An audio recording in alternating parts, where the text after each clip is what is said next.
tema besar malam ini, Inzaghi harus mencari kepingan puzzle di kondisi pertahanan Inter. Kebobolan 10 dalam 5 match itu sangat buruk. Semua pemain membuat kesalahan kalau kata Gazzetta dello Sport. Sektor yang musim lalu merupakan kekuatan utama sekarang malah tidak punya kepastian menjelang awal musim dimulai. Pertahanan Inter punya 1000 celah. Jerewetan ceking kita, nyerewetin apa aja. Teman-teman, saat ini kalian sedang menyaksikan Cerewetin Inter. Apa kabar teman-teman semua? Bagaimana akhir pekannya setelah melihat kita dibantai 4-2 oleh Villarreal? Walaupun pramusim tapi terasa menyebalkan entah kenapa. Ini sudah menjadi pertandingan terakhir pramusim kita. Untuk yang partai-partai besar di pramusim, kita cuma menang lawan Lugano 1-4. Sisanya seri lawan Monaco, kalah lawan Lens 1-0, seri lagi lawan Lyon, dan sekarang kalah lawan Villarreal 4-2. Ada beberapa catatan gua untuk pertandingan tadi malam. Kita memperlihatkan lagi dan lagi kelemahan dalam fase bertahan, transisi khususnya ketika menyerang abis itu bertahan, waduh jelek banget. Tetapi sisi positifnya kalau gue lihat di pertandingan Villarreal, Gosens lumayan lah, perlahan tapi pasti. Seperti di berita sebelumnya, kendala dia tuh bukan di fisik, sebetulnya lebih ke psikologis. Dia butuh kepercayaan diri, dan kepercayaan diri cuma bisa didapat dengan bermain. Semoga Gosens dapat menit bermain yang cukup banyak. Kemudian duet Lukaku Lautaro juga kembali menunjukkan tajinya, kembali mencetak gol. Lebih bagus lah dibandingkan dulu Lautaro Zeko, parah. Kemudian kalau gue lihat, pemain terbaik kita selama pramusim ini Danilo D'Ambrosio sih, lebih bagus dibandingkan back-back kita. Apalagi ya, tadi malam yang main full time itu ada De Vrij, lagi-lagi main full 90 menit kemarin lawan Lyon juga. Dan sekarang Aslani, luar biasa banget Aslani mendapatkan kepercayaan untuk menggantikan posisi Brozovic full time selama 90 menit. Dari hasil uji coba ini, khususnya lawan Villarreal kemarin, semakin meneguhkan bahwa kita butuh banget segera mendapatkan pengganti Ranocchia yang levelnya jauh di atas Ranocchia deh. Syukur-syukur bisa ngelebihin De Vrij, karena aduh nih gua khawatir banget nih. Pramusim kita zamannya Inzaghi di musim perdana kemarin nggak sejelek ini seinget gua. De Vrij bener-bener udah beda banget dengan 2 tahun yang lalu, penampilannya turun banget. Kalau dilihat-lihat berarti untuk bursa transfer kita ini Radu diganti Onana, peningkatan jelas. Pengganti Ranocchia belum ada, pengganti Kolarov juga belum ada. Pengganti Vidal lebih ke Mkhitaryan, walaupun dari sisi hierarki pemain tengah gua sudah bahas di konten sebelumnya lebih ke Aslani, tetapi untuk sisi senioritas ya Vidal penggantinya Mkhitaryan. Pengganti Vecino Aslani, meningkatlah menurut gua. Kemudian Perisic tidak perpanjang dan kita dapat Belanova. Ya jauh banget. Kemudian Sanchez pergi, itu pengurangan gaji. Memang kita menargetkan pengurangan gaji 10%, dengan kepergian Sanchez itu terpenuhi. Pengganti Sanchez gue ngitungnya anggap aja Lukaku. Kemudian penggantinya Zona Caicedo sebagai penyerang kelima adalah Carboni. Ya berarti kita saat ini tinggal menunggu penggantinya Ranocchia dan Kolarov nih. Semoga siapa ya, gue nggak ngerti deh. Paling hangat sebetulnya Acerbi sih, paling memungkinkan. Terkait bursa transfer, gue teringat Inzaghi pernah ngomong bahwa batas akhir dari pembelian dan penjualan pemain adalah lawan Lecce. Kalau sampai dengan pertandingan lawan Lecce tidak ada pemain yang terjual, ya tidak ada penawaran, berarti nggak boleh ada penjualan lagi. Karena itu akan menyulitkan Inter untuk mencari pemain pengganti. Bahkan Inzaghi juga sempat ngomong bahwa batas pemain inti pergi itu di bulan Agustus. Kalau setelah Agustus tidak ada penawaran menarik, ya sudah dikunci. Ya Dumfries Skriniar tidak akan pergi. Gua berharap sih gitulah. Jadi kita nggak usah repot-repot nyari pengganti Dumfries lagi, cari pengganti Skriniar lagi. Jadi biar kita fokus untuk cari penggantinya Ranocchia aja. Oke lanjut, gue mau bahas beberapa konferensi pers nih.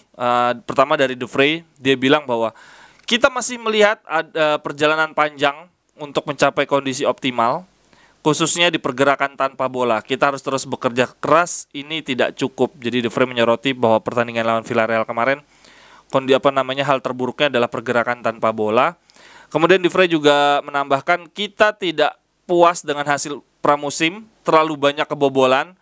Seperti yang saya sampaikan sebelumnya bahwa kita harus bekerja keras untuk meningkatkan performa. Lalu ketika ditanya apa pendapat Anda tentang fans Inter, tentang Interisti, si De Vrij menjawab, mereka sangat penting untuk kami. Interisti selalu ada di mana saja. Mereka selalu hadir di stadion dan ini sangat penting. Betul sih, kalau dari soal penjualan tiket Inter emang gak ada matinya. Kemudian Inzaghi juga di interview setelah pertandingan lawan Villarreal, dia bilang bahwa kami sudah tahu tentang kesulitan yang akan dihadapi di game ini. Kita membuat beberapa alternatif baik, tetapi kita memang sangat buruk di fase bertahan. Villarreal ada di kotak penalti kita sebanyak 5 kali dan mampu mencetak gol 4 kali. Ini harus dievaluasi. Tetapi patut diingat, tim yang kita lawan ini adalah tim yang mencapai semifinal di Liga Champions. Emang iya ya? Musim lalu emang Villarreal di Liga Champions ya, semifinal ya. Mereka juga telah mempersiapkan pramusim dengan lebih baik dibandingkan kami. Kita harus bekerja lebih keras lagi. Ada beberapa hal positif yang saya catat di game ini, tapi perjalanan masih sangat panjang untuk mencapai kondisi maksimal. Berarti ini Inzaghi sepaham nih sama si De Vrij. Ini yang menurut gue cukup menarik pernyataan Inzaghi. Kita akan mengurangi beban latihan karena Sabtu ini akan ada debut, akan ada pertandingan pertama kita. Kita akan mencoba formulasi supaya kondisi terbaik tercapai di Sabtu nanti. Wah, berarti nggak akan sekeras sebelumnya kali ya, takut cedera. Lalu Inzaghi ditanya juga, apa pendapat Anda tentang pramusim ini? Apakah Anda puas? Inzaghi menjawab, kita melihat ada banyak hal positif. Skriniar akhirnya bisa starter, kemudian ada sedikit permasalahan pada Brozovic, tapi saya optimis dia akan bisa ikut debut dengan kita di hari Sabtu nanti. Itu kata Inzaghi. Sekarang gue mau bahas beberapa catatan dari media. Oh iya, teman-teman, sebelumnya kemarin di konten sebelumnya kan gue ngepromosiin ya, kalau mau beli baju silahkan di link yang ada di deskripsi gitu ya, karena gue ikut affiliate program. Jadi kalau teman-teman beli di link yang ada di deskripsi, gue dapat komisi, dan ternyata banyak banget yang beli bajunya. Terima kasih banyak, lumayan lah komisinya walaupun gak gede-gede banget, cuma buat tambah-tambah gue. Nah, gue jadi pengen ikut promosi nih. Selama ini kan gue selalu gonta-ganti topi Inter tuh. Nah, ini topi gue nih ada logo Inter. Nah, kalau teman-teman ada yang pengen bikin topi kayak gini, topi custom, gue cantumin juga linknya di kolom deskripsi ya. Ini gue serba Inter gini, online semua, belinya di Tokopedia sama Shop Inter. Setiap konten gue coba bahas deh. Kalau bajunya ada di konten sebelumnya, gue catat di deskripsi. Kalau topi yang ini, kalau ada yang mau beli di konten yang sekarang ya, di kolom deskripsi. Ntar gue bikinin link khusus juga deh untuk beberapa aksesoris Inter yang gue beli, jadi di situ bisa ada kumpulannya. Silahkan teman-teman, lumayan belinya dari situ ya, jangan search manual dari Tokopedia atau Shopee biar gue dapat komisinya. Terima kasih. Lanjut, Gazzetta dari Corriere dello Sport dulu deh. Corriere dello Sport mengatakan bahwa Gosens menunjukkan performa baik, tapi isu dari Gosens adalah di sisi bertahan. Kekalahan 4-2 kemarin adalah bukti bahwa dia masih sangat buruk di sisi bertahan. Kemudian Walter Zenga, mantan kiper kita, juga menyoroti bahwa pramusim Inter tidak bisa dibilang bagus sama sekali. Kebobolan 10, hanya menang 1 kali. Bersyukur bahwa Lukaku walaupun masih butuh adaptasi bermain lebih baik. Gosens juga masih butuh waktu, dan Inter saat ini hanya punya 3 bek murni. Itu catatan dari Zenga. Oh, ini masih Zenga lagi, dia bilang bahwa kebobolan Inter versus Villarreal dan Lyon itu mirip. Tapi sisi baiknya Lukaku menunjukkan harmonisasi dengan Lautaro. Di Marco juga sangat baik di pramusim ini. Itu catatan dari Zenga.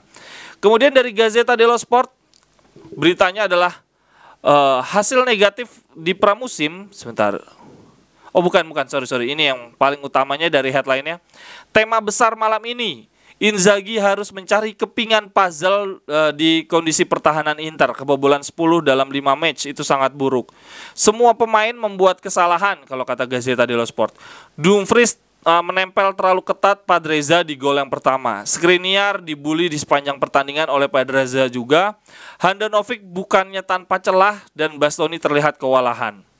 Untuk De Vrij, dia seperti kapal yang mempunyai layar, tapi layarnya ditusuk-tusuk oleh Jackson. Gue gak ngerti maksudnya sempoyongan atau dibully ya sepanjang pertandingan, maksudnya gitu.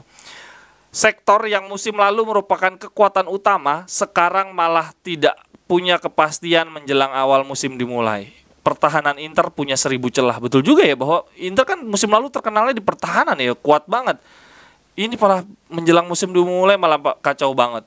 Danilo D'Ambrosio dan Di Marco tampil lebih baik dibandingkan para starter. Nah, itu catatan Gazzetta di pertandingan lawan Villarreal. Ini masih Gazeta juga. Hasil negatif di pramusim harusnya membuat Inter bergegas mencari bek tengah dan ini akan menjadi semakin urgent atau semakin mendesak. Tanpa penjualan tidak akan ada budget untuk membeli bek baru. Namun satu yang pasti, penjualan Pinamonti dan Casadei sampai dengan detik ini belum ada kata sepakat. Minggu ini harus ada deal supaya Inter punya waktu untuk membeli bek baru. Waduh, parah banget. Without sale, there is no budget, katanya si Gazzetta dello Sport. Ini juga nih, nah ini bagus nih teman-teman. Lampu hijau sudah diberikan oleh manajemen bahwa Inter memang harus membeli bek baru. Semurah apapun itu. Bahkan Inzaghi juga puas walaupun beknya cuma berstatus pinjaman. Dalam kasus ini sulit menampik bahwa Acerbi adalah opsi terbaik kan. Iya, gue juga. Teman-teman percaya deh, walaupun Acerbi nyebelin lawan Lazio kemarin kayak agennya Milan, cuma dalam kondisi terkini, duit kita terbatas, kita butuh bek, Acerbi itu ya sudahlah. Levelnya jelas di atas Ranocchia. Dia masih kepanggil di timnas Italia. Ranocchia tuh udah lama banget gak kepanggil timnas gitu. Tapi musim lalu pun dia mainnya 90 menit terus lawan Lazio. Artinya itu opsi terbaik kita saat ini. Tapi Acerbi apakah lebih baik dibanding De Vrij? Gue rasa enggak. De Vrij itu kelemahannya di kecepatan. Dia lambat banget. Dan kita dapat Acerbi lebih lambat lagi. Aduh, gue jadi khawatir. Jadi Inter memang nggak bisa main high pressing lagi nih kalau kayak gini nih. Karena kalau counter attack dan lain-lain, counter attack atau musuhnya serangan bola vertikal gitu bisa kewalahan back-back kita. Lanjut. Gazeta, lini pertahanan Inter sama mengkhawatirkannya dengan kondisi lapangan di Stadion Pescara. Kok cerut banget sih Gazeta nih. Inzaghi harus mengevaluasi ini. Kenapa lini pertahanan begitu mudah dibobol selama pramusim?